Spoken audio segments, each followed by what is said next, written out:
ఒక వ్యక్తి ప్రస్తుతం అవసరాలు తీరడంతో పాటు భవిష్యత్తులోని కొన్ని పనుల కోసం డబ్బును ఆదా చేస్తారు. అయితే సాధారణ సేవింగ్ కంటే పెట్టుబడుల రూపంలో దీనిని జమ చేయటం వల్ల ఫ్యూచర్లో వీటికి వడ్డీ వచ్చి చాలా ఉపయోగపడతాయి.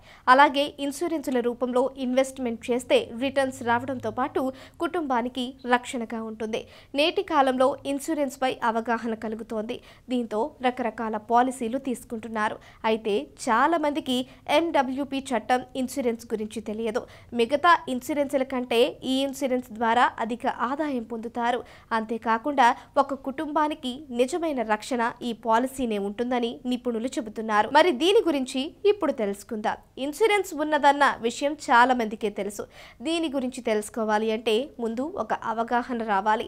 ఉదాహరణకు ఒక వ్యక్తి ఉద్యోగం చేస్తూ కొన్ని అవసరాల కోసం 5 లక్షల వరకు బ్యాంకులు, ఇతర ఫైనాన్స్ సంస్థల ద్వారా అప్పులు చేశాడు. ఇదే సమయంలో 2 లక్షల రూపాయల పాలసీ తీసుకున్నారు. అయితే కొన్ని రోజుల తరువాత ఆ వ్యక్తి ప్రమాదవశాత్తు మరణించాడు. దీంతో ఆ వ్యక్తి అప్పును సదరు బ్యాంకులు, ఫైనాన్స్ సంస్థలు ఆయన చేసిన ఇన్సూరెన్స్ ద్వారా తీసుకునే వీలుంది. ఆ వ్యక్తి ఎంతైతే అప్పు ఉన్నాడో ఆ మొత్తాన్ని పాలసీ ద్వారా తీసుకుంటారు. ఈ క్రమంలో వ్యక్తితో సంబంధం ఉన్న కుటుంబానికి ఎలాంటి ఆదాయం లేకపోవడంతో తీవ్ర ఇబ్బందులకు గురవుతుంది.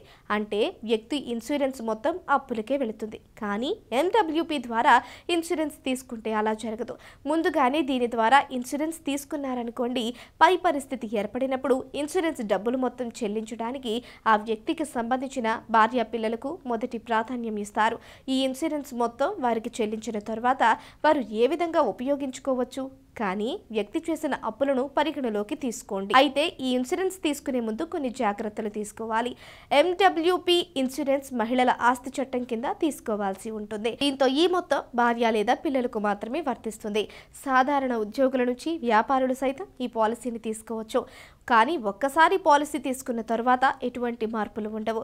అలాగే నామినీని ఒక్కసారిగా చేర్చిన తర్వాత మరో నామినీని చేర్చరాదు. ఇక తల్లిదండ్రులకు ఈ పాలసీ వర్తించదు. మరో విషయం ఏంటంటే ఈ పాలసీ మొత్తం భవిష్యత్తులో ఎవరికి ఎంత శాతం ఇవ్వదలుచుకున్నారో ముందే నిర్ణయించుకోవాల్సి ఉంటుంది.